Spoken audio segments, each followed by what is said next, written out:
Hello friends, आप सभी का BMS फर्स्ट ईयर चैनल में स्वागत है। आज के वीडियो लेक्चर में हम नया टॉपिक स्टार्ट कर रहे हैं जिसमें हम पढ़ेंगे आप्तोपदेश प्रमाण। तो चलिए स्टार्ट करते हैं। उसमें पहले क्या दे रखा है, उसकी डेफिनेशन। आप्तोपदेश हम किसको बोलेंगे? आप्तोपदेशः शब्दः, रेफरेंस क्या है? न्याय दर्शन। मतलब आप्तोपदेश इज नोन एज शब्द प्रमाण। आप्तोपदेश को ही हम क्या बोलते हैं? शब्द प्रमाण। क्योंकि दर्शन में हमें कहीं पे भी आप्तोपदेश ये उल्लेख नहीं देखने को मिलेगा। उसमें कैसा वर्ड आप्तोपदेश के लिए शब्द वर्ड यूज़ किया गया है। फिर सबसे इम्पोर्टेंट कोटेशन है, ये सबको आनी ही चाहिए, मोस्ट IMP। ये डेफिनेशन है, ये इसका रेफरेंस में यहाँ नहीं लिखा है, पर इसका रेफरेंस है चरक सूत्र स्थान। तो ये जो डेफिनेशन है 4 लाइन की, बहुत ही इजी है। ये आप्त की डेफिनेशन है। आपको अभी पता चल जाएगा कि हमें आप्त की डेफिनेशन क्यों पढ़नी है। इसमें क्या दे रखा है? रजस तमोभ्याम निर्मुक्ता तपो ज्ञान बलेन ये है येषां त्रिकालम अमलम ज्ञानम अव्याहतम सदा आप्ताः शिष्टा विबुद्धास्ते तेषां वाक्यम असंशयम सत्यम वक्ष्यन्ति ते कस्मात् असत्यम नीरजस्तमाः। मतलब इसमें मैंने लाइन टू लाइन इसका एक्सप्लेनेशन भी लिखा है। रजस तमोभ्याम निर्मुक्ता, मतलब जो रज और तम से मुक्त है। आप्त इज फ्री फ्रॉम रज एंड तम। फिर क्या दे रखा है? तपो ज्ञान बलेन ये है, मतलब have the power of austerity and wisdom. Austerity यानी कि तप, जिन्होंने तप करके नॉलेज गेन किया है वो लोग। येषां त्रिकालम अमलम, मतलब जिन्हें त्रिकाल यानी कि तीनों लोग, पास्ट प्रेजेंट और फ्यूचर, तीनों का जिनको ज्ञान है वो। They have knowledge of Trikal, past present and future. ज्ञानम अव्याहतम सदा, यानी कि जिनका जो नॉलेज है वो डाउटलेस है, जिसमें कोई भी बाधा नहीं है, बाधा रहित है। Possesses the doubtless definite knowledge. आप्ताः शिष्टा विबुद्धास्ते, तो ये जो 3 वर्ड है ना, आप्त, शिष्ट और विबुद्ध, ये 3 है वो आप्त के ही सिनोनिम्स है। फिर क्या दे रखा है? तेषाम वाक्यम और संशयम, यानी कि जो आप्त लोग हैं उन्होंने जो कहा गया है वो, उसमें कोई भी हमें संशय या संदेह नहीं रखना चाहिए। आप्त इज नोन एज द शिष्टा विबुद्धास्ते, they always speak truth and have the unquestionable knowledge. सत्यम वक्ष्यन्ति हो गया कि वो they always speak truth and कस्मात् असत्यम नीरजस्तम, कभी भी झूठ नहीं बोलते और हमेशा रज और तम से मुक्त रहते हैं, क्योंकि उन्हों में सत्वगुण प्रधान रहता है। आप्तानाम यद वचनम तत्प्रमाणम, चरकोपस्कार। इसमें क्या दे रखा है कि आप्तवचन इज नोन एज आप्तोपदेश। आप्तवचन मतलब अभी हमने जो ऊपर देखा कि आप्त किसको कहेंगे, वो क्वालिटी जिन पुरुषों में पाई जाती है, उनके जो वचन है उसको हम क्या बोलेंगे? आप्तोपदेश प्रमाण। अब आपको समझ में आया कि हमने आप्त की डेफिनेशन क्यों पढ़ी। फिर ये IMP है, ये MCQ के तौर पर कई बार पूछ लेते हैं और बच्चे गलती कर देते हैं। ऐतिह्यम नाम आप्तोपदेशा वेदादिहा, रेफरेंस है चरक विमानस्थान। मतलब ऐतिह्य मतलब जो भी इतिहास के फॉर्म में लिखा गया है, वेद है, वो सब क्या है? आप्तोपदेश।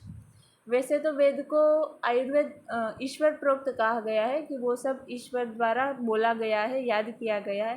लेकिन जैसे हम कई सारे ग्रंथ देखते हैं कि यीन महर्षि ने लिखे, तो वो ऋषि भी तप करके ध्यानावस्था में जाते थे, फिर उनको वो जो नॉलेज होता था फिर वो रिटर्न फॉर्म में लिखते थे। तो वो यहाँ पे बोला गया कि जो ऐतिह्य है, जो वेद है, क्योंकि वो भी महापुरुषों के द्वारा ही बोला गया है, तो उनको क्या बोलेंगे? हम आप्तोपदेश बोलेंगे।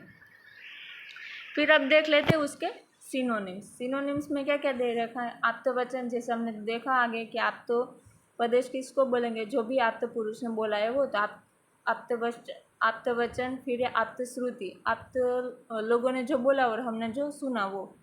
फिर शब्द प्रमाण, ये दर्शन के अकॉर्डिंग, क्योंकि वहाँ पे कहीं पे भी आप्तोपदेश वर्ड का यूज़ नहीं हुआ है, वहाँ पे क्या बोला है इसको? शब्द प्रमाण। आगम, जो सुश्रुताचार्य ने वर्ड यूज़ किया है, ऐतिह्य भी बोला है और उपदेश भी बोला है। अब पढ़ लिया कि आप्तोपदेश क्या है। अब उसकी इम्पोर्टेंस देखते हैं कि हमें क्यों पढ़ना है। इम्पोर्टेंस ऑफ आप्तोपदेश इन आयुर्वेद।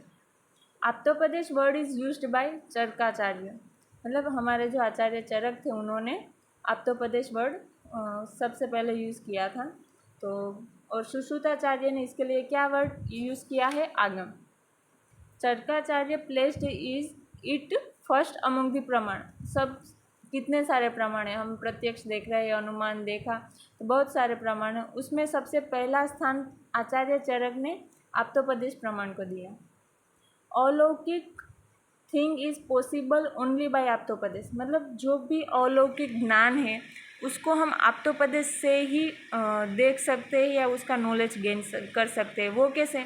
अलौकिक यानी कि जो लौकिक नहीं है, जो प्रत्यक्ष नहीं है, जैसे कि cause of birth and death, rebirth, pre birth, salvation, role of fate, dharma adharma, पुण्य पाप एक्सेट्रा।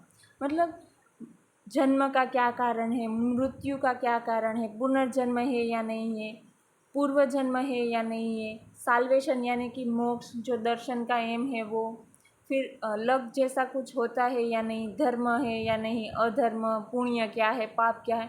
तो ये सब हम प्रत्यक्ष देखकर नहीं पता लगा सकते, ये सब हम आप्तोपदेश से ही पता लगा सकते हैं, इसलिए हमें आप्तोपदेश का नॉलेज होना ज़रूरी है।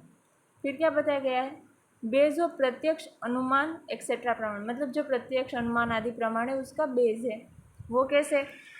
जैसे हमें कोई भी चीज़ को देखते हैं प्रत्यक्ष तो उसका नॉलेज गेन होता है, उसको हम प्रत्यक्ष में लेते हैं, लेकिन उसका नॉलेज हमें पहले तो होना चाहिए ना, तभी हमें पता चलेगा ना। किसी ने हमें पहले बताया होगा कि ऐसी शेप होगी तो उसको हम टेबल बोलेंगे, तो किसी ने हमें बताया यानी वो आप्त ज्ञान हो गया। अनुमान भी हम कब अनुमान करेंगे? उस चीज़ के बारे में कभी भी हमें कुछ भी नॉलेज होगा तो उसको अनुमान बोलेंगे।